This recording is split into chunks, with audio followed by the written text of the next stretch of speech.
So this is Andrew's company. That's our motto, your best sensor, with the aim of making the greatest variety of options for the market. So we've had some challenges. In the beginning, it was hard to adapt the sensors to drift rates. It was also complicated to find the correct amount of production. We did not understand that we needed to adapt the products that we created. We needed to buy production for next rounds.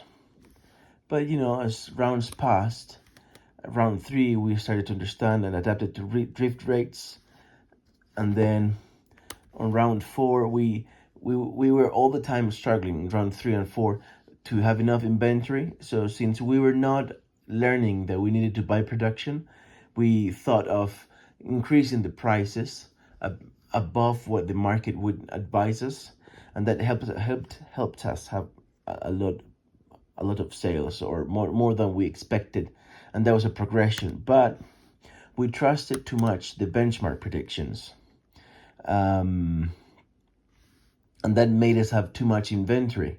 So we started to look more attentively to our own history of sales and the sales of the market.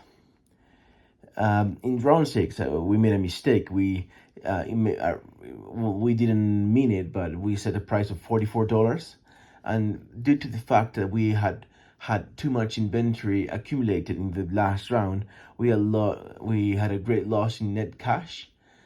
So this round we needed to ask for an extra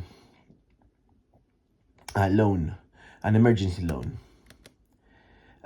Round 7 was key for us because we've been able to understand the roof of the amount of sales we can have at a certain price with certain products, right? With a certain age.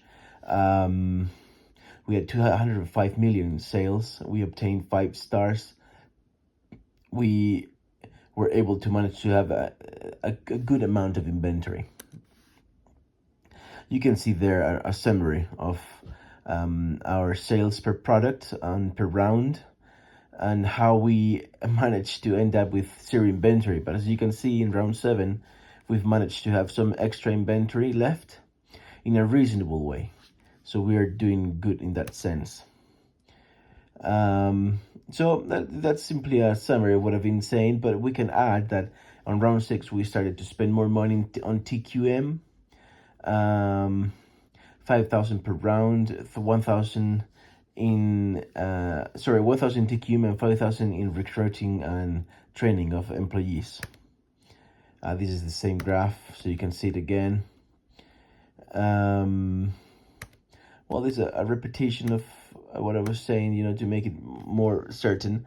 And this is an explanation of how we've been able to, from round 7, make a good prediction of products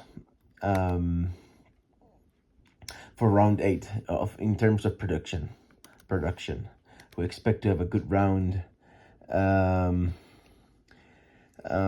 We've also understood that it's not always good to make research and developments in products that are low tech.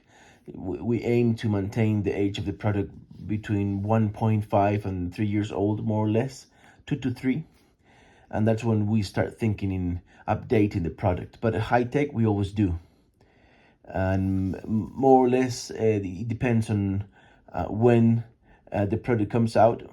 We see how much to decrease the sales along with the increase in the market, and play with that. And now it's time to see the graphs.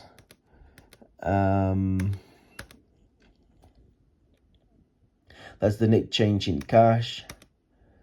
We made some forecast sheets. And as you can see, with upper confidence, lower confidence, and that's related to net income.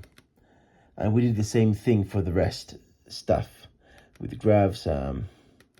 This is for net change in cash.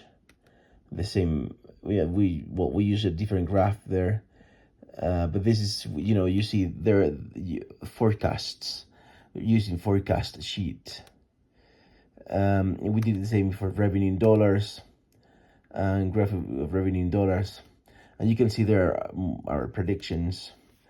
These predictions are not perfect because they're based on our history, and we have not had 5 products for sale all the time, so it's not perfect. So yeah, we did the same thing for stock price, and but that's pretty much all. Thank you for listening.